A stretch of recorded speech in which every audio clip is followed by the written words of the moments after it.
In 1969, two brothers went fishing on the Altamaha River in the Clark's Bluff area. They cast their fishing rods, ready to wait for some fish to bite their bait, but at that moment, they saw something strange. At first, they thought it was a sturgeon, but then they saw that the length of this sturgeon was about 13 feet, almost as tall as two basketball players. Of course, such a size didn't frighten the brothers because some species of sturgeon can reach a length of 24 feet, which is about 3.5 basketball players. Something else surprised them. The face of this creature resembled that of an alligator. The tail was horizontal. It had a triangular crest along its upper body and sharp metal-colored teeth protruding from its mouth.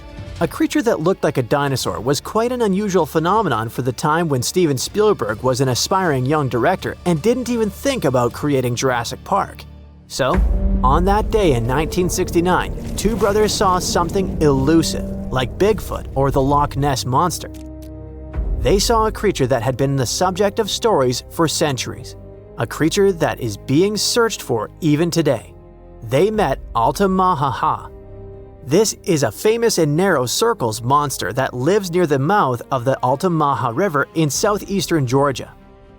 People from the Lower Muskogee Creek tribe talked about it long before the British colonization. In ancient times, there were legends about a snake-like lizard that bellowed and hissed. So this monster has already been elusive for several centuries. But do you know what distinguishes Altamaha from Nessie, Chupacabra, and others? Yes, there are no bad quality photos or videos of Altamaha, but there's a huge amount of evidence from different periods. For the locals, Altamaha is so real that one artist created a detailed statue of this river beast. Of course, it's not accurate because it's based on eyewitness accounts.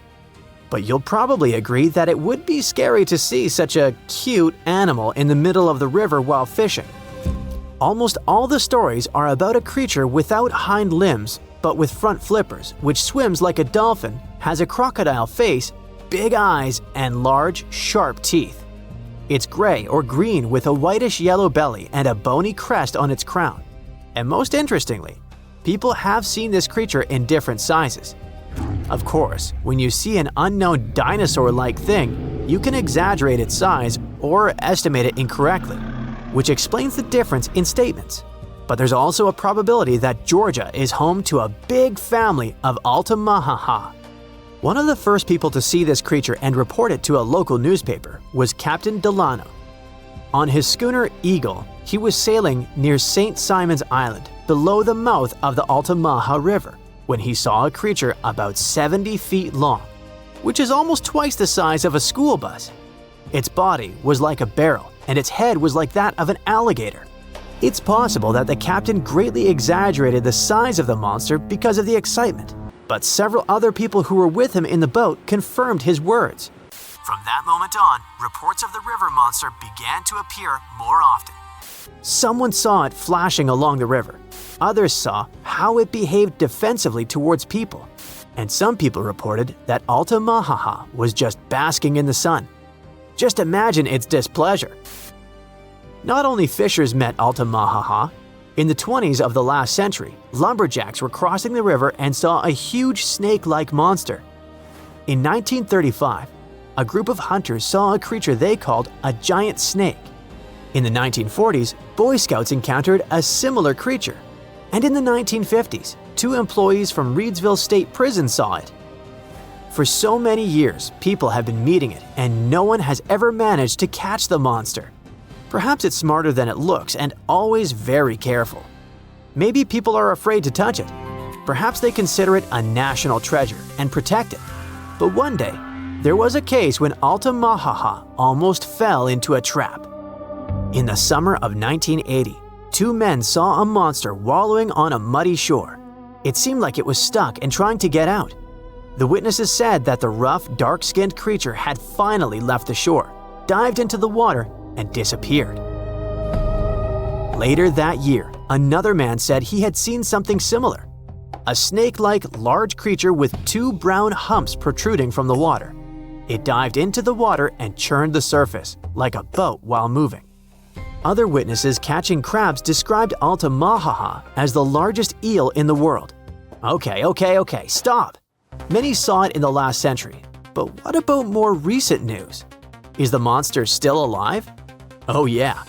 In 2002, a man was pulling a boat upriver near the town of Brunswick when he noticed something large, 20 feet long and about 6.5 feet wide, breaking out of the water. In 2010, a photographer caught something strange on camera floating along a canal in the city of Darien. And these cases are just the ones we know about. Surely, many people have seen this thing but haven't talked about it in newspapers or on the internet. If you don't believe these stories, you can go to Darien, get on a boat, and ride along the river to see this monster with your own eyes. Yes, according to reports, this creature always tries to avoid people. It's very cautious, but all the same, you should not get too close to this water lizard twice the size of a school bus. Go to the Museum of Darien to take a photo of the Altamahaha statue. There are also souvenirs with the image of this monster. But let's assume that you or someone else managed not only to take a clear photo of the Altamahaha, but also catch it. What is the next course of action? What are you going to tell the world, and how will the world react to it? What will happen to the poor animal, surrounded by millions of flashes from reporters' cameras? Will people make a show out of it or send it to a lab? Fortunately, in 2001, scientists already developed an action plan. This plan was drawn up by Scotland's nature agency, NatureScot, since they had concerns about the Loch Ness Monster. At some point, it became too popular and too many people tried to catch it, so the agency became concerned about saving the life of the famous creature. They showed the Nessie contingency plan that can also be used for any unknown animal that lives in water or on land. According to the plan, if the ancient lizard is captured, scientists should take its DNA sample and just release it back into the wild. Fair enough. The animal will receive the same legal protection as other local wildlife in Scotland. All attempts to catch it will be prohibited. But let's imagine that this is exactly what happens. Scientists receive a DNA sample of the Altamahaha, the Loch Ness Monster, or other similar creatures. What could those be? Some ancient descendants of dinosaurs? For example, the plesiosaur looks like a distant relative of these monsters. It's huge and has a long neck and a toothy mouth. What if it managed to survive and reach the Altamaha River? Or it may be a completely new, unknown species that lives in deep freshwater. Some people who saw Altamahaha said that it had produced a hissing sound. What if it's some kind of ancient python or anaconda that moved from land to water and grew fins? In any case, it should not be ruled out that it may be some kind of eel or sturgeon. One day, someone saw it, was impressed, and told other people about it with great exaggeration. Everyone believed it and started spreading the story. What do you think?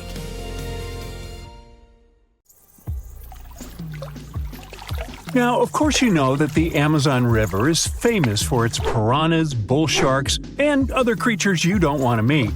But there are even more dangerous rivers in the world. The deepest of them, the Congo, goes so far down in some sections that even light can't reach there. It's the only major river that crosses the equator twice and carries enough water to fill more than 13 Olympic-sized swimming pools into the Atlantic Ocean every second. Wow! Even the most experienced boaters have trouble passing through all of the river's strong currents, rapids in its upper part, and waterfalls and gorges in the lower section. The Congo currents are so fast and powerful that they even divide animals like mountains and oceans do. There are new species of fish evolving separately on the two banks as they can't reach the other side and breed with each other. One of the most dangerous types of fish living here is the Goliath tigerfish. These monsters, that grow up to 5 feet and travel at the speed of 25 miles per hour, are relatives of piranhas. Their mouths are full of vicious, razor-sharp teeth. Their females lay hundreds of thousands of eggs, and the offspring are predators from birth.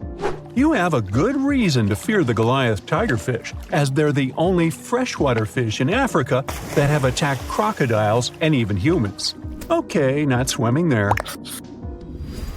There are dense jungles and more hungry wildlife, including snakes and some aggressive hippos, all along the river. Still, it's used as a water highway in Central Africa, so barges traveling on it for weeks are often crowded with up to 2,000 people and capsize every now and then. And if you believe the local folklore, there's one more thing to be afraid of: the one who stops the flow of the rivers, a dinosaur-like beast that is said to live in the Congo River basin. There have been over 100 sightings over the last century, but no one can provide solid evidence the beast is real. At the turn of the 21st century, there was a series of terrible, mysterious stories on the Kali River in Asia. Something described as a mud-colored water pig would drag swimmers underwater in front of terrified eyewitnesses. British biologist Jeremy Wade stepped up to crack the case. He noticed that all the scary incidents were happening in one specific spot, stretching about 4 miles. Villagers told him this creature was growing big and bad from all the food it got. Wade examined the water with a depth sounder and thought it could have been a whirlpool. Then the monster dragged a domestic water buffalo into the water. The buffaloes are big and heavy, so the creature that attacked it would have to be super strong. Saltwater crocodiles don't go so far inland, and the most common local species of crocodiles don't live in cold waters. There were no bull sharks in the area either. Finally, Wade spotted several goonch catfish underwater. Some of them were human-sized. They couldn't capture these monsters with a regular fishing rod, but a special ceremonial construction did the job. The largest fish was 6 feet 7 inches long and 3 times the weight of an average gaunch. It was large enough to take down a human or a large animal, but Wade mentioned there could be even bigger ones living in the Kali River. The Orinoco River in South America is dangerous to navigate because of some crazy curves and strong underwater currents. It's easy to get lost here, even if you have your GPS on. There are sudden waterfalls all along, and you must be prepared to handle those to survive. The river is the only home to a rare Orinoco crocodile and has some pretty scary-looking vampire fish swimming around. This payara fish has sharp, spiky daggers that line their gums and 2 elongated fangs that rise from their lower jaws. Could probably use an orthodontist and some braces, you think? It's a ferocious hunter constantly looking for the next victim, which is going to be a medium or large-sized fish. If a human catches a payara, it will defend itself, leaving cuts, nips, and bites, but there are no known cases of this cutie taking a human life. Well, that's good. The Yellow River in China received its name after its color, but it wasn't always this yellow. It was first formed at least 30 million years ago and shifted its course over 30 times over the centuries. Yellow sediments moving downstream from a plateau in the distance transformed it from clear to muddy. This fine-grained substance piled up at the bottom of the river and formed natural dams. The huge amounts of water that the river carries need to find their way to the sea, and that's when major floods happened, taking several million lives in various epochs. The locals tried to solve the problem by building higher and higher levees, but it only made things worse. Water coming out of the river would now have nowhere to back up, as the riverbed was higher than the surrounding land. This even shifted the river's mouth. Now there are massive dams and dikes all along the river to try to contain it. The Parana River is the second longest in Latin America and has many tributaries. They flow in from the highlands near the Andes, and there's a huge drainage in the wet season. This makes the river a perfect home for, guess what, piranhas. There are 30 to 60 species of these scary fish in the Parana waters. In late 2013, they attacked bathers cooling off by the water on a hot day. People started running out of the river as they felt something was biting them in the water. Luckily, no one lost their lives in the accident, but it's still considered one of the most audacious piranha attacks ever recorded. Biologists later determined that the type of piranhas, called palomates, was to blame for this, and humans had probably disturbed their breeding grounds. Well, the piranha also has a strong current that is tricky for boats and swimmers to overcome. Plus, it often floods, which can be dangerous for people living in the surrounding areas. The longest river in the world, the Nile, flows through 11 countries all the way into the Mediterranean Sea. Expeditions have spent centuries looking for its source, and no one still knows for sure where this mighty river begins. Adding to the mystery, the Nile takes an unexpected turn right in the middle of the Sahara. Scientists have figured out the reason is a massive underground rock formation from millions of years ago. The Nile has served as the most important water highway for civilizations through centuries, but it has some pretty dangerous inhabitants, like crocodiles that grow to be 20 feet long, which is slightly more than the height of an average giraffe. These bad guys can reach a speed of 30 miles per hour on land and take the lives of a couple hundred people every year.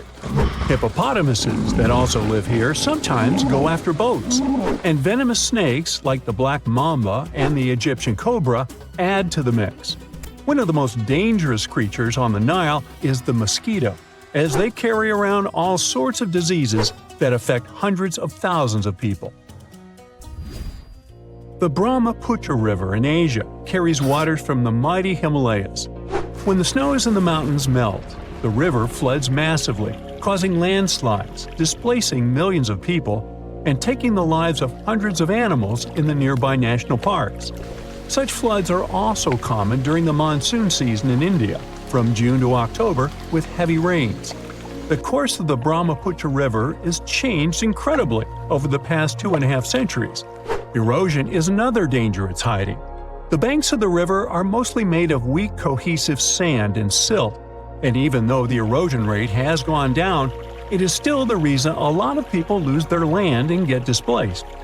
The Brahmaputra is one of the few rivers in the world that has a tidal bore. That's a strong tidal wave that pushes up the river against the current where a river empties into an ocean or sea. And there you have it. Around 2,500 years ago, an earthquake completely changed the course of one of the largest and most famous rivers on the planet, the Ganges. Now, it's normal for rivers not to sit in one place, so if you live next to one, it could also just disappear without a trace or flood the whole city one day. In the case of the Ganges River, a supermassive earthquake became the reason for this dramatic change.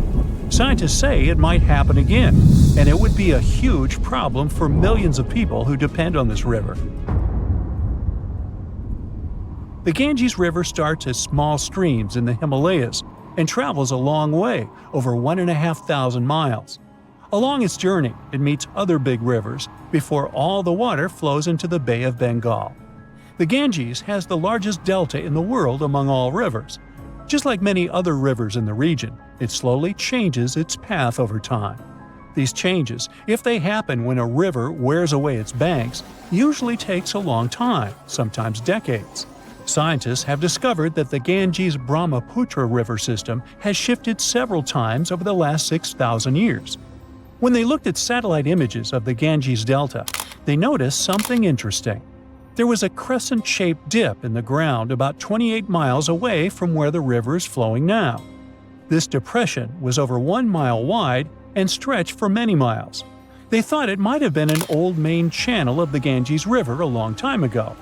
In 2018, the team decided to visit the area to check it out for themselves and take samples to learn more about it.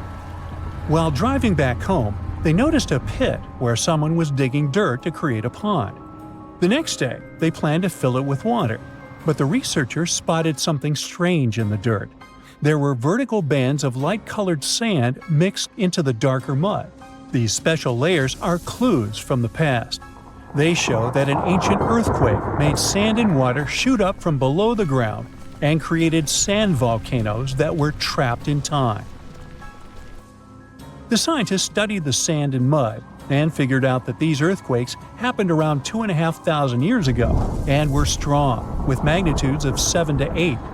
The epicenter was over 110 miles away from the main stem of the river, but it was powerful enough to displace it. It could have affected around 140 million people. The Ganges-Brahmaputra system is close to spots where Earth's tectonic plates meet, so earthquakes happen here often. There's no danger right now, but scientists think that another massive earthquake could happen in the next few 100 or 1,000 years. It could threaten up to 170 million people. That's about half the population of the U.S. No one can predict exactly when an earthquake will happen or how strong it will be. Learning how earthquakes in the past moved rivers helps scientists figure out patterns and make guesses about similar events in the future. This knowledge could help us prepare better and create safety plans before another big earthquake strikes. Now, the Ganges isn't the only river at risk. The Yellow River, the Irrawaddy River, and rivers in the United States, like the Klamath and San Joaquin, all face similar dangers. The mighty Mississippi River has also switched its path many times over the last 7,000 years. Right now, there's a huge system of dams and barriers called a control structure in central Louisiana. This structure's job is to stop the Mississippi from spilling over its banks and joining a nearby river. But scientists think that, in theory, these barriers wouldn't handle megafloods. So, the Mississippi could break free and change its course again. This would cause massive problems, especially in southern Louisiana. One of the recent examples when a river changing its course caused disaster was the Kosi River in India. In August 2008, over just a few days, the river's path shifted by almost 60 miles, which is a huge change. Floods happen in some parts of the state rather often, but they hadn't seen such strong ones in over 50 years. They affected around 1,000 villages and 3 million people, and about 1 million people had to be evacuated to safety. Since many of these people hadn't faced floods in so long, they weren't ready to handle it quickly. It caused even more damage to their homes and lives. Scientists have been trying for decades to figure out what exactly makes rivers suddenly change their course. A new study explains that two things work together to make a river to do it. This process is called avulsion. First, there's the setup, which is like building up tension before something big happens. Over time, sediment, sand, dirt, and other stuff carried by the river gets deposited in certain places. It either raises the river above the land around it or makes a nearby slope steeper than the river's current path.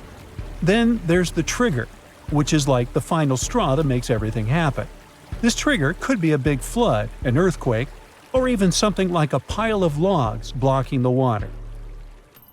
Now, researchers looked at satellite images of about 170 cases of avulsion from the past 50 years. They noticed these events happen most often near river mouths and near mountains. Rivers were about 3 times more likely to change course in these places than in the areas between them. They also studied 58 river channels in detail, using super clear maps to measure super elevation. That's how high the river is compared to the land around it. They also measured slope advantage. That's how steep a new path might be compared to the river's current one.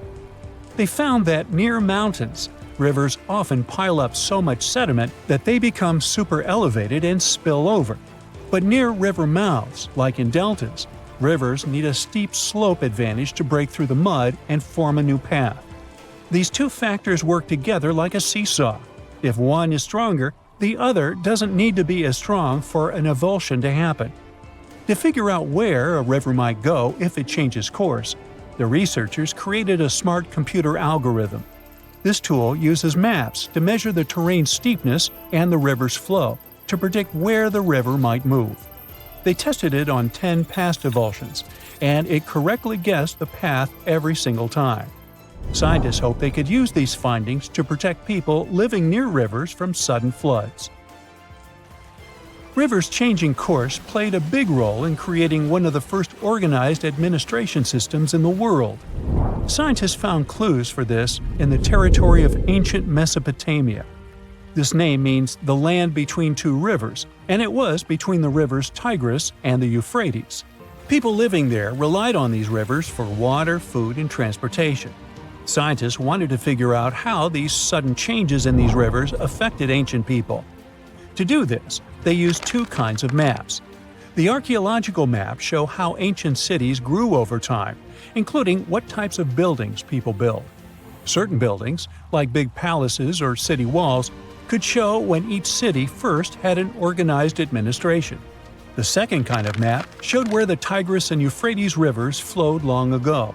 They often shifted, sometimes slowly, and sometimes very quickly and dramatically. Around the year 5000 BCE, Mesopotamia started to become drier and farming became harder. Farmers had to grow their crops near rivers, where they could use the natural floods to water their fields or dig little channels to bring river water to their plants. Because farming was so important, towns and cities grew near the rivers too, so people could stay close to their food. But when a river suddenly changed its course, people didn't give up. They worked together to dig long canals to bring water from the new river path back to their fields.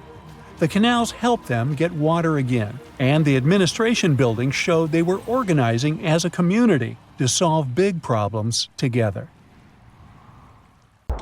Want to high-five a sea creature? Well, put your hand up for the Tasmanian red handfish.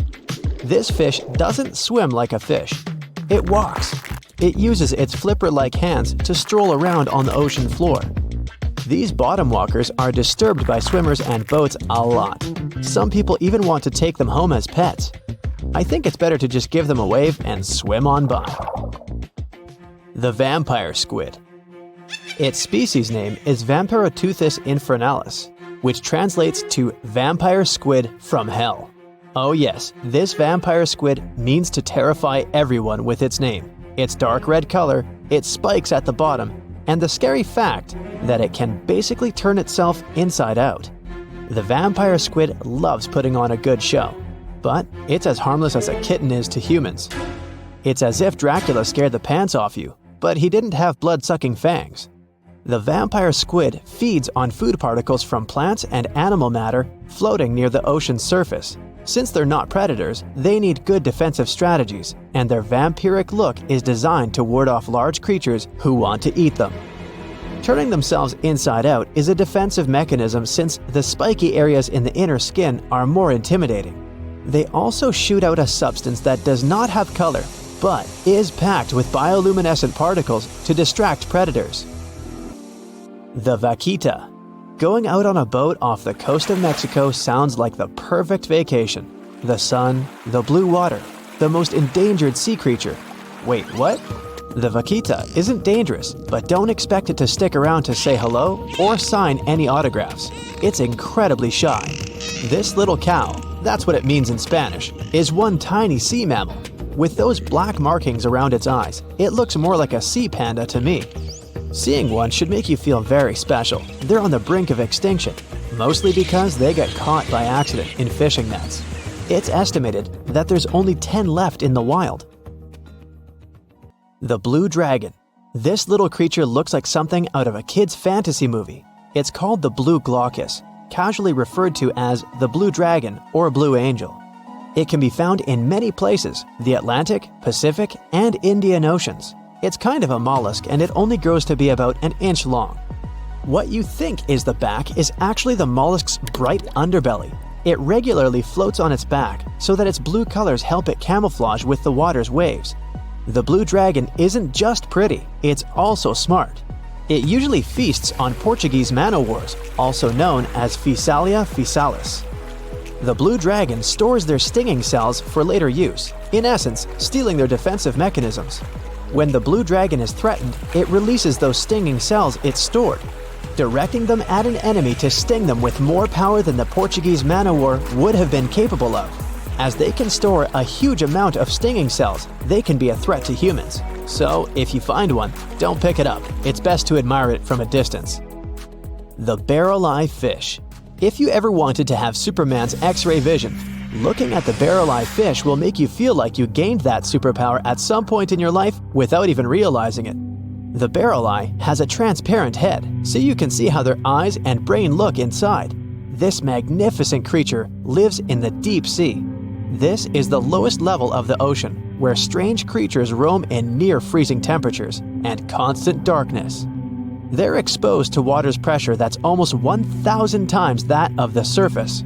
If the idea of the deep sea sends a shiver down your spine, stay tuned to learn about another of its creatures later on. The barrel-eye fish can be found in the Atlantic, Pacific, and Indian Oceans. You might be wondering, why oh why would a fish have a see-through head? And that would be a fair question. Since the species was discovered in 1939, it was believed that the fish's eyes were set to see straight ahead and couldn't move. So it was assumed that they had tunnel vision. Scientists Bruce Robinson and Kim Reisenbichler from the Monterey Bay Aquarium Research Institute recently discovered that the fish can move its eyes vertically to see through the top of its translucent head, thus noticing if there are predators or prey nearby. The transparent head also allows more light to enter so they can detect prey better. It's believed that the barrel-eye fish eats jellyfish and small fish species. If you dive in the ocean at night, you might be lucky enough to see how orange ball corallimorph blooms in the dark. But make sure to be quick because as soon as you turn on your flashlight to take a good look, it will retract its tubes back into itself. The megalodon. The whale shark isn't the biggest shark known to humans. If the entire shark species were a kingdom, the prehistoric megalodon would be the ruler of the sea. Megalodon roamed the ocean a long time ago. About 15.9 to 2.6 million years back between the early Miocene and late Pliocene eras. While they've long been extinct, people are still amazed to learn about these gigantic sea beasts. Megalodon could reach anywhere between 45 feet to 60 feet in length with jaws more than 6 feet wide. A fossil of a tooth that once belonged to a megalodon measured at 7 inches. Needless to say, I'm pretty stoked that these guys have long been extinct. But there's still some adventurers out there hoping to meet this monster one day. The Dumbo octopus. This adorable creature, or creepy creature, or however you want to see it, is officially called Grimpoteuthis. More casually, it's referred to as the Dumbo octopus, named after the Disney character. Though Dumbo, the elephant, not the octopus, was teased for his big ears, it's highly unlikely that this adorable octopus gets teased by its water neighbors. They are the deepest living octopuses, living in the deep sea, and you know how scary that place is. They're only about 8 inches tall and spend their days hovering just above the seafloor eating snails, worms, and other food they find in the current or near ocean vents. There are nearly 17 species of Dumbo octopus, and they all have differences in height, color, and body parts. If you can't get enough strange animals, you'll be glad to learn that the deep sea has barely been explored by humans. So keep an eye out. There are bound to be more fascinating animals discovered in the deep in the future. The sea angel. These creatures might look and sound pretty cute, but their diet is far from sunshine and lollipops. Their favorite food are sea butterflies. They lay mucus traps for them and wait in ambush. The squat anemone shrimp. This shrimp is tiny, only 0.5 inches. It's also known as a dancer shrimp because of its peculiar behavior. When agitated, it raises its bottom above its head and does a little dance. Divers also say it readily jumps on their hands and cleans them. The coconut crab. This guy may look pretty creepy, especially when the sun goes down. Mature coconut crabs are around 3 feet in length. Their preferred foods are coconuts, but they can also hunt down lizards and even large birds. The slender snipe eel. Slender snipe eel is a slim and long creature that's still a mystery for marine scientists. It's 4 feet long and it has at least 750 bones in its spine, which is much more than any other animal in the world. The sea pen. Sea pen is 7 feet long and it has a lot of varieties, but most of them look indeed like a pen or a quill. The similarity is even more striking when the animal has a water-filled bulb that anchors it to the floor. The Persian carpet flatworm. This creature looks indeed like a carpet, despite being very small by comparison. It's only 4 inches long, able to become both male and female. It doesn't really mate with other flatworms. Rather, it fights them for the right to bear posterity. The flamingo-tongued sea snails. Tourists love these extraordinary snails for their pretty colors, thinking it's a shell, but in fact, the shell is quite dull and hidden underneath colorful soft tissues. They eat softer, toxic parts of corals and store their toxins to protect themselves. Most of the ocean is still shrouded in mystery, whether we're talking about dark corners or creatures that are hiding in the depths. But sometimes, it gives us a peek into scary things it hides in its cold, dark depths. Like when you hear on the news that there are some deep-sea creatures washed ashore after a powerful storm once again. Some just look weird, while others are real monsters that live at depths of more than 3,300 feet. The coldest and deepest parts of the ocean have created one specific phenomenon called gigantism. So, sea spiders, squids, worms, and many other animals, mostly invertebrates, or creatures without backbones, they're all way bigger and scarier than the versions we see in the more shallow areas. In the Pacific depths, you can see a sea sponge as large as a minivan. Or what about the colossal squid that lives in subantarctic waters and is nearly 14 times longer than the arrow squid, a type that mostly lives in New Zealand? Researchers found many of these underwater monsters in the abyssal zone of the ocean. Back in 2021, the researchers showed images of the giant phantom jelly. It was at a depth of 3,200 feet. Its tentacles were 33 feet long. Wow, I wouldn't like to face that one on the beach. It probably eats only small fish and plankton, but it can swim to depths of more than 21,900 feet. And down there, this giant jelly doesn't have enough food. How does it survive then? Scientists haven't figured it out yet. And there are even more questions related to the giant squid, the biggest one ever found. This monster is 43 feet long, with a weight of nearly a ton. Imagine if those tentacles would grab your car, or something like that. They would smash it like it was a toy. There's no light in the abyssal zone. Sun rays just can't penetrate that deep. So there's no algae or underwater plants there. Local animals mostly eat snow. Marine snow is not like the regular one you build a snowman with. It consists of any small flakes or remains that fall from the surface of the ocean. Maybe even some leftovers that animals up there couldn't eat. So it's not much. But apparently, it's enough for very large creatures that hide deep down there, like giant squids. Squids that generally live at such depths don't bother going after their prey. They just wait until the poor animal swims right up to their long tentacles and falls into a trap. It may not be the best method ever, because not many animals will even swim into these dark, cold parts. But it's the method that saves energy. A giant squid eats only 1 ounce of fish daily, which is approximately 45 calories. That's nearly 50 times fewer calories than an average person should eat per day. So when a squid gets 1 fish, it saves it for a couple of days. I hope giant squids won't get the idea to go to the surface and look for food when there's not enough of it in the abyssal zone. And I hope even more that giant Greenland sharks won't get that same idea. You can find them at depths of up to 7,200 feet. They're twice as slow as we usually walk. They swim at a speed of 1.12 feet per second. Their slowness is part of the energy-saving mechanism that creatures down there need to survive. But they can speed up in the form of short bursts when they need to catch prey.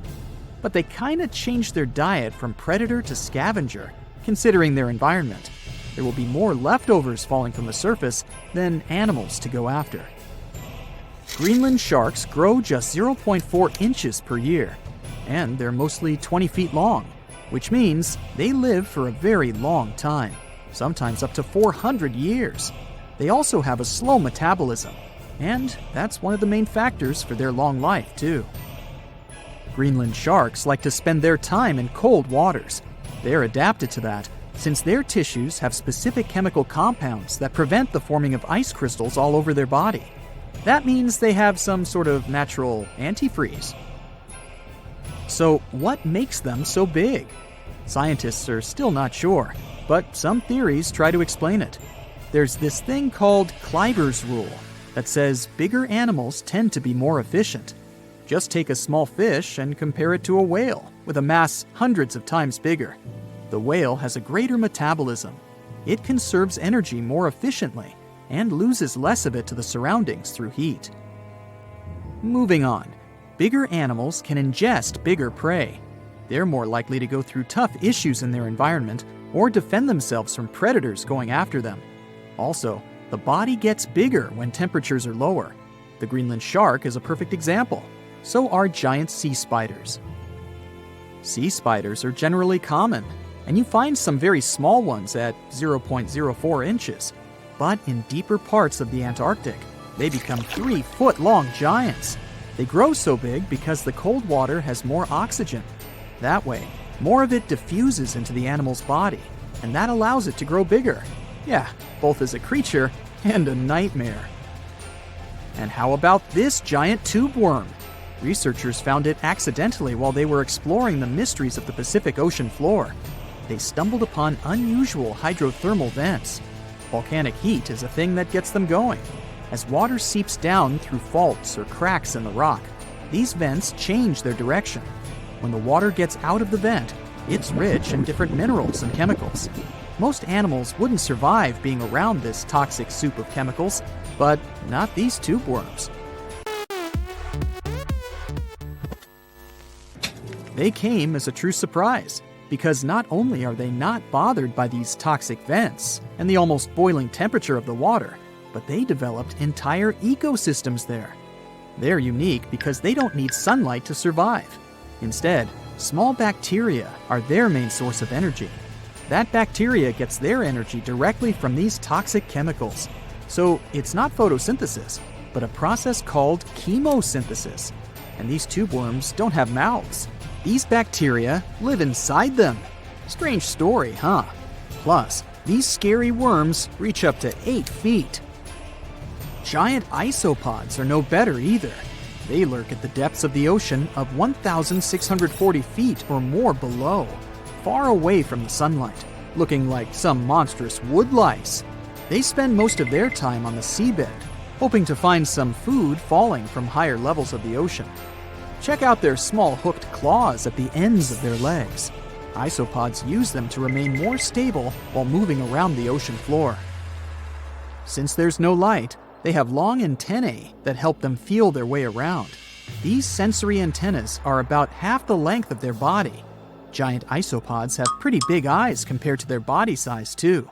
They can grow over 12 inches from head to tail. And these fellas are really patient. Remember how we said animals down there rarely get food? Sometimes they need to wait for years to get a proper meal. That's why their metabolism is amazingly slow. 5 years later. They can go for 5 years without eating anything. Imagine that. I get hungry just talking about this. In 2006, a biologist did research to compare the differences between the shallows and the deep sea regions. He realized the deep sea mirrors the island rule. First, isolated parts of land develop biodiversity you won't find anywhere else. Second, small-bodied life there grows much bigger when it's isolated, compared to life on large land masses. Resources are limited, but also competition and predators.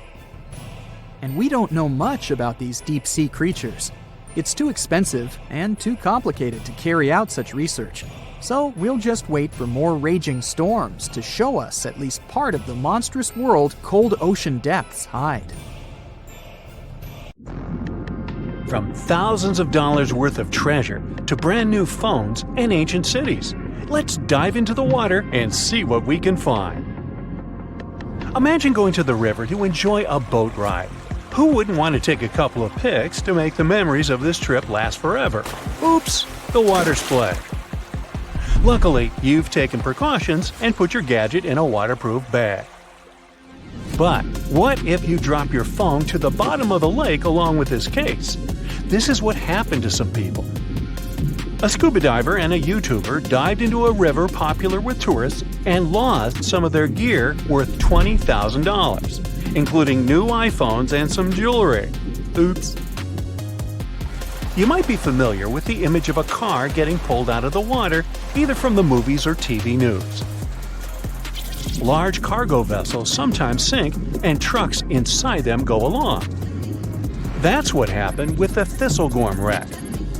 It sunk in 1941 in the Red Sea, and these Bedford trucks were inside. Want to see something more valuable, like treasure? A British cargo ship was carrying a heavy load of silver ingots, but the vessel sank. Treasure seekers knew there was silver on the ship. Since the 1940s, they've been looking for it. The Odyssey Marine team got lucky. They made the discovery in 2011. The treasure was more than 14,000 feet below the surface. The ship had carried more than 110 tons of silver ingots. Finders keepers.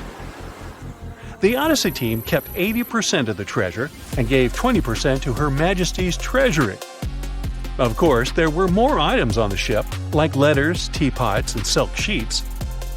You can see them in the exhibition called Voices from the Deep at London's Postal Museum. Now how about some underwater art? Sure, here you go, Polynesian moai statues. These statues have been discovered in several areas across the world.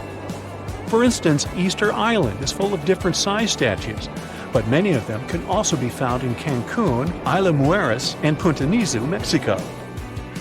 Seeing full-body statues from thousands of years ago under the water would probably be a lifetime experience. Gold coins are also popular items found in shipwrecks. Many divers come across coins worth a lot of money. But there's one diver in Florida who truly hit the jackpot. In 2015, they stumbled upon nearly $1 million worth of treasure. The discovery was 51 gold coins, 40 feet of ornate gold chains, and a rare coin that was made for Philip V, the King of Spain. They were once frightening and dangerous, and they still look spooky. Yo-ho! I'm talking about pirate ships. One pirate shipwreck from the 18th century was excavated off the coast of Colombia in 2015. The treasure found there was worth between $4 and $17 billion. It contained precious stones, gold, and many other items. The next one is an underwater city. Neapolis is a city washed away by a tsunami. It was built on the coast of North Africa nearly 1,700 years ago.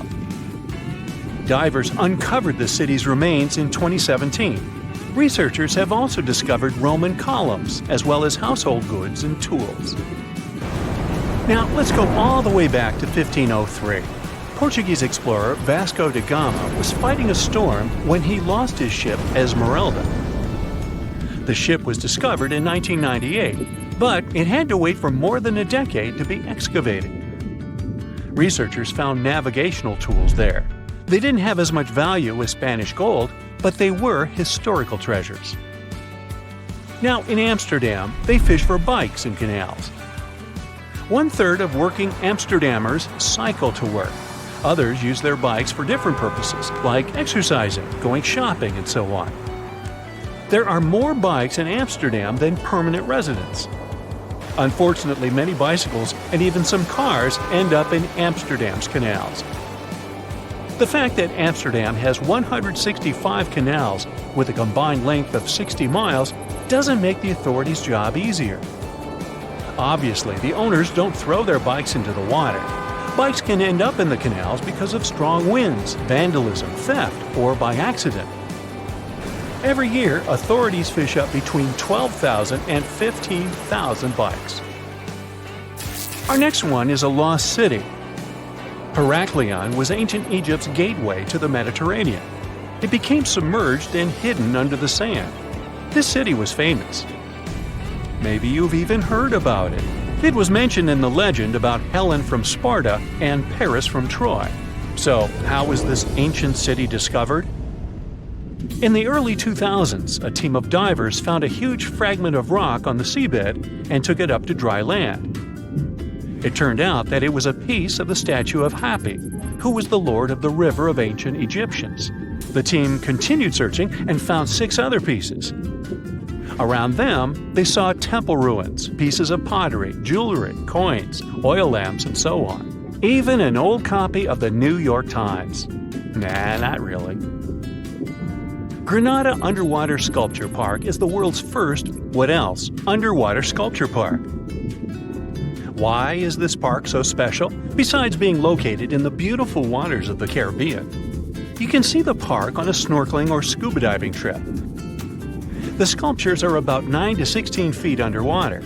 The atmosphere and the experience itself make it special. The sculptures are made from concrete and steel. Some of them weigh as much as 15 tons. They're covered with underwater creatures. The statues were put there to help protect reefs, maintain the health of the ecosystem, and restore underwater life in that area. Now, submarines are designed to go underwater, so maybe you wouldn't expect to see them on this list. But submarines do, in fact, sink. Divers have discovered many submarines. For instance, an Australian submarine was found off the coast of Papua New Guinea more than a century after it had sunk. Now here's another submerged city, but this one was left underwater on purpose. You can see the ancient ruins of Lion City in a lake in China. This lake was created in 1959 when the valley, at the base of Five Lions Mountain, was flooded to create a hydroelectric power station. The 1,400-year-old city, now ruins, got submerged by this flow and stayed this way for over 50 years. It lay untouched at the bottom of the lake until its exploration started in 2001. Divers found out that many structures, carvings, guardian lions, and arches were still preserved. Researchers mapped and documented Lion City. They also looked for a way to protect these structures from further damage. In 2011, the city was announced to be an historic relic under protection. When you see the ruins of Lion City for the first time, the view will take your breath away. So don't forget to hold your breath. Imagine swimming in the dark waters. As you're approaching the city, you see its huge walls and extensive carvings. Marvelous, isn't it? The Cancun Underwater Museum is probably the largest museum of its kind in the whole world. It wasn't lost, per se, but now it's home to an aquatic ecosystem. Who wouldn't want to combine scuba diving and snorkeling with a visit to a world-class garden with 500 sculptures? Placed 30 feet under the surface, these sculptures are made from pH-neutral marine concrete so that they can stay on the ocean floor. Plus, here, the sculptures change over time, unlike in a traditional museum. That's because they become part of the underwater environment and a home to various plant and animal species. In one installation, nearly 450 life-size figurines are grouped together to hint at the harmonious coexistence of humanity. There is also the Anthropocene, which is an actual submerged Volkswagen Beetle placed by the Manchonis Reef. Okay, this is not a lost and found item, but this is just, hey, it's a giant jellyfish and I wanted you to see it. This creature is known as the lion's mane jellyfish, and it's the largest known species of jellyfish. So, I'm happy now. And have you ever discovered anything underwater? So, a mysterious discovery was made deep in the Red Sea, the so-called death pools. Woo, that's scary. In 2020, researchers embarked on a dive into the Red Sea. The mission spot was in the Gulf of Aqaba, between Saudi Arabia and Egypt. Near the end of their expedition, as they ventured deeper into the darkening waters, they noticed some strange seaweed floating above the seafloor. They decided to use a remotely operated vehicle and investigate it.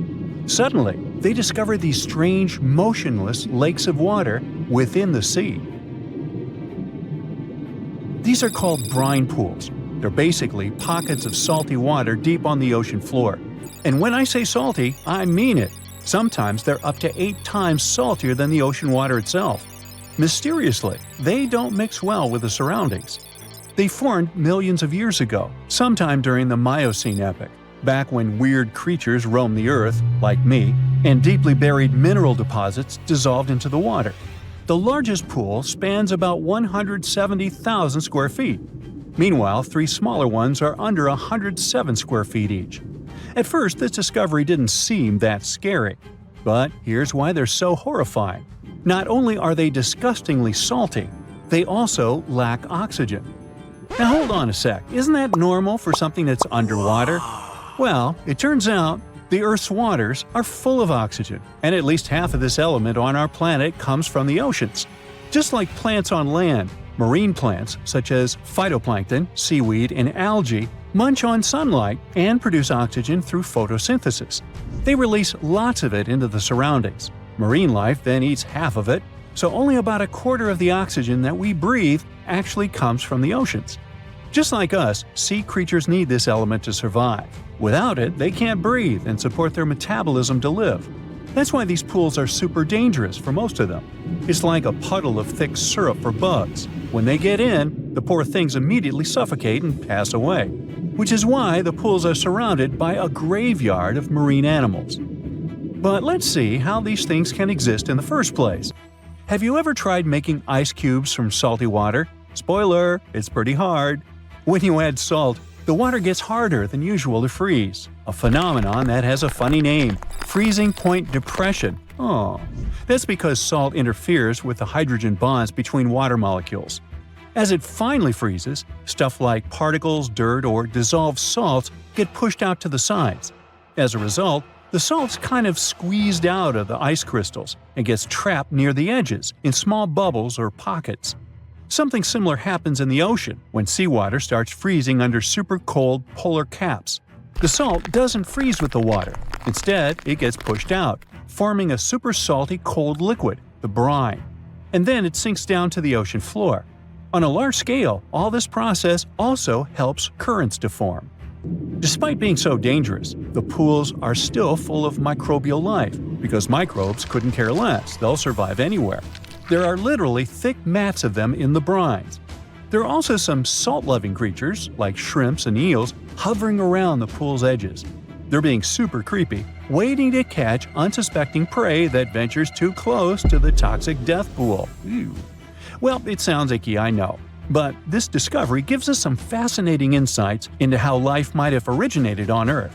We already know from the evolution theory that we came from the ocean. But now scientists think that life might have begun in the deep sea in some super dark, oxygen-free places. These brine pools are like time capsules. They're one of the closest things we found to the early Earth. They can tell us the planet's history of earthquakes, floods, tsunamis, and more. For example, they have some traces of rainfall that happened over 1,000 years ago. And they can also help us search for life on other water-rich planets. For example, Mars most likely used to have huge oceans on it. Now, NASA scientists want to send a special instrument called HABIT for a special red planet mission to study things similar to our brine pools. This will tell us more about how life appears and survives in the universe. There is lots of unexplored fascinating stuff like this in the Red Sea. That's why scientists conducted the so-called Decade Expedition and spent around 5 months exploring the place. This expedition was launched by the National Center for Wildlife. They made so many remarkable discoveries that now we've got 77 new research papers. For example, they found over 10 blue holes, incredible underwater sinkholes that host unique ecosystems. They also learned that dolphins can use those blue holes to protect their young from predators. Scientists also found traces of great white sharks, a creepy community of deep-sea lanternfish living in low oxygen conditions, and even a new coral species. It's the most resilient deep-sea corals that also vibe just fine without oxygen, like microbes we mentioned. Speaking of which, research also showed us some new ancient thermal vents and large blobs of microbial formations near Farasand Island. Now, can you believe that with all that, we only explored 5% of the ocean? It's divided into several layers based on depth. Each layer becomes darker and more isolated from sunlight as we go deeper. The places that no sunlight can reach are terrifying.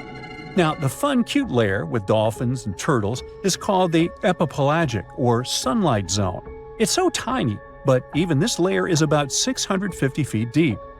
Then we have the mesopelagic or twilight zone. It's the layer of mysterious octopus, shark, and other loners, which extend to about 3,000 feet down.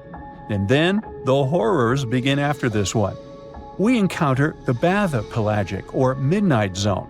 It extends to 13,000 feet below the surface, about a half of Everest above you. Here we have the famous poor blobfish, squids, and anglerfish. Below it is the abyssal zone. It extends to about 20,000 feet deep. Since there's not much sunlight or oxygen, as we mentioned, most creatures here are quite small, like tube worms and shrimp. The darkness continues until we arrive at the scariest place of the planet, the place full of trenches formed by tectonic plate movements, the Hadal Zone. It's named after Hades, the deity of the underworld in Greek mythology.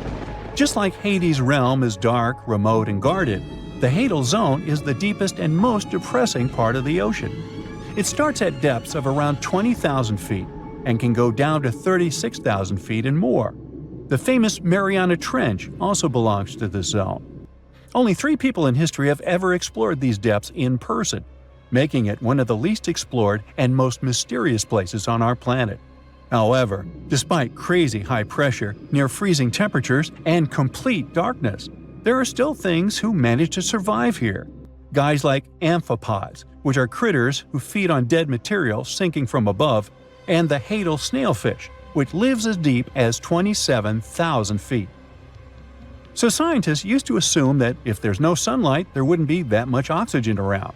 But one day, a research team decided to measure the levels of oxygen in one of those deep zones. Surprisingly, the levels were super high. They checked the equipment thinking that it was malfunctioning, but nope, all the sensors showed the same thing. Turns out the oxygen was somehow generated by rocks.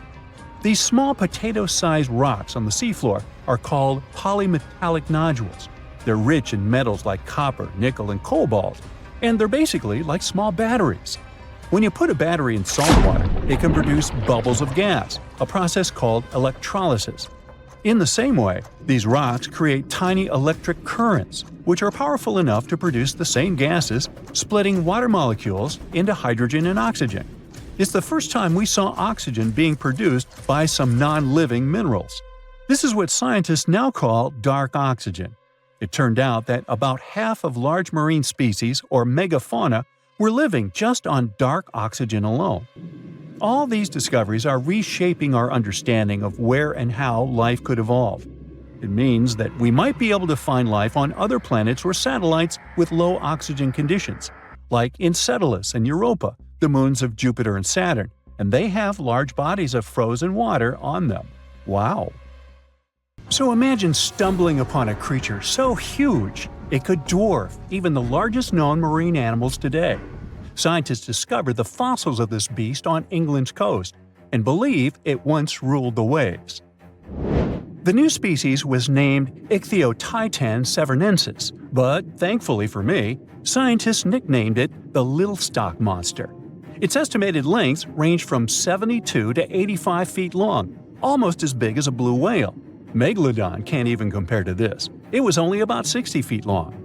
And what's crazy is that this fossil we found wasn't even an adult, so who knows what their actual size was. The first piece of the little stock monster was discovered in 2016 in the Westbury Formation. Researchers found a 3-foot-long jaw part that belonged to an unknown species. For years, this single fragment had been driving them crazy because they had no idea what that animal was. Then, in 2020, a miracle happened, of sorts. A father with his 11-year-old daughter found the second piece of fossil on a beach. This discovery led to more findings. Finally, in 2022, the last piece of the literal jaw puzzle was found, buried along the Somerset coast. This leviathan belonged to the shastasaurid family. Both the little stock monster and other shastasaurids had one ancestor, so all the species in this family are super similar to each other. For example, all of them were the largest marine reptiles ever to exist. Although our little stock monster is much larger, most shastasaurids could grow up to only 69 feet long, and it's possible that the little stock monster, when fully grown, would reach up to 100 feet or even more. Both of their bodies were just perfect for cruising the ancient seas. These marine titans were elegant and slender, with an elongated snout. Other marine animals at the time were smaller and looked more like dolphins. Shastasaurids had long paddle-like limbs adapted for efficient swimming. Their skulls show large eye sockets, which means they had excellent vision. If you were in the ocean, no matter what time it was or where you were hiding, they could spot you. They were also incredibly fast and could dive to great depths. Of course, all these things made them the most terrifying predators. They ate pretty much everything, including fish and squid, and you if you were there. They probably captured their prey like whales, opened their huge mouths, and literally sucked the fish in. What made the little stock monster especially scary is that it wins in the jaw competition. For other shastasaurids, their jaws were a bit weaker, so they hunted smaller fish, kind of like today's orcas. They required vast amounts of food. This shows us that the Earth's Triassic oceans had rich, productive food webs. But the little stock monster has this unique feature. It could open its jaw almost 90 degrees upwards. It also had tons of powerful muscles around. Its jaws were horrifyingly strong. So while others were hunting some squids, the little stock monster probably hunted large fish and even other marine reptiles. Fossils of Shastosaurus have been found everywhere in the world, from North America to Asia. This means that these creatures dominated and terrorized the oceans for millions of years, although even they weren't completely safe from scavengers. And that's exactly why we struggle to find these fossils now. Scavengers didn't leave any remnants of them. So, while we have some fossils of this marine family, they mostly remain a mystery for us. They lived in the oceans about 200 million years ago, in the late Triassic period. The Earth looked completely different back then. All continents were united in one Pangaea, a huge landmass. Some parts of this supercontinent were covered with lush conifer forests, while others were dry deserts and open prairies. It was before the famous Jurassic period, but there were already first pterosaurs and amphibians. It seems like those monsters were crazy resilient. The Triassic period was super unstable, but they survived through many changes in the environment. Well, until the last one. The Triassic extinction came out of nowhere. It was one of the Earth's Big Five extinction events. It wiped out almost all species on the planet, including these leviathans. It's still not clear what happened exactly, but it looks like there was a huge tectonic activity. Volcanoes in the oceans were going crazy back then. These massive volcanic eruptions have probably altered the climate and ocean chemistry, leading to the extinction of many species. Scientists have a theory that it might have happened because there was a rain of comets flying to our planet from the Oort cloud. This likely happens about every 200 million years or so. I wasn't around then, so I'm just guessing here. In any case, after the extinction, the Earth took some time to recover. Then it entered the famous Jurassic period. More terrifying sea monsters were on the way. One of them left us a colossal skull. This fossil is 150 million years old, and it also belonged to a sea beast from Jurassic times. They called it the Sea Rex. The name is very fitting. This monster could have broken a car in half with one bite. It was also discovered accidentally. A fossil enthusiast was walking along the Jurassic coast. This place is famous for having tons of ancient fossils, all because of the erosion in stormy weather. Typically, people find small spiral fossils here. However, this time, he discovered a giant sea monster fossil. Excited, he contacted scientists. They arrived at the spot right away and then had to carefully climb down a cliff to search for the rest of the skull. This fragment alone is 6.5 feet long. Turns out it's a newly discovered species of pliosaurs, giant predators of the ancient seas. Pliosaurs were among the largest marine predators ever. Some of them grew up to 40 feet long. They used their huge teeth to snatch and devour prey, including other reptiles. Well, at least those creatures are far gone. But what about the horrors that still live in our oceans? Recently, biologists discovered the world's longest animal, the one that's still alive to this day. They found it off Australia's coast, on the Gascoyne coast, a very mysterious and unexplored place. There, underwater vehicles stumbled upon a frightening 150-foot-long siphonophore. That's twice as long as many blue whales and 3 times as long as a humpback whale. Doesn't it kind of look like one of those toy string worms? But this creature isn't friendly at all. It's a string-like deep-sea predator. What's even more scary is that this isn't actually one creature. It's a colony of small clones working together as one. Basically, collective consciousness. Ooh, Borg. Together, they stretch out like a single long string in the water. This creature might be the longest siphonophore ever found, and it was discovered at a depth of around 2,000 feet. Siphonophores, similar to jellyfish, capture their prey by dangling stinging tentacles in the water. When their tentacles touch small crustaceans and fish, they get paralyzed, and then they're reeled up to the colony's body. Expeditions to Western Australia's underwater canyons were definitely worth it. Together with that siphonophore, scientists have discovered up to 30 potential new marine species. Among them were a new octopus or squid, a long-tailed sea cucumber, glass sponges, and giant hyroids, colonies of animals resembling upside-down jellyfish. None of them have been seen before in Australia. But most of them weren't as scary as the one that was recently discovered in the Gulf of Mexico. This creature is straight out of a sci-fi thriller. A 26-foot-long manga pinna squid, or bigfin squid. It was discovered near an offshore oil rig at a depth of more than 7,800 feet. It has incredibly long elastic tentacles, which can be 15 to 20 times longer than its body. It holds them at right angles to its body, making it look even creepier, almost as if it has elbows. And yes, it's another deep-sea predator. These 10 tentacles probably help the squid trap their prey and drag it onto the seafloor. We barely know anything about this extraterrestrial-looking creature because they're very hard to find and study. And if you think their tentacles are awful, just check out these creatures with 20 arms. This thing looks like a facehugger. This new species is lurking in the frozen depths of Antarctica. Experts were searching for cryptic sea animals known as Promachocrinus, or Antarctic feather stars. They're kind of similar to starfish and sea cucumbers, but have an otherworldly appearance and can live up to 6,500 feet below the surface. It's called the Antarctic strawberry feather star. Despite its pretty name, its appearance is anything but cute. It has a bizarre strawberry-like body from which 20 spindly arms branch off. Its coloring ranges from purple to dark reddish, and the arms all have different lengths and thickness. Who knows how many more of such scary creatures we'll discover in the future?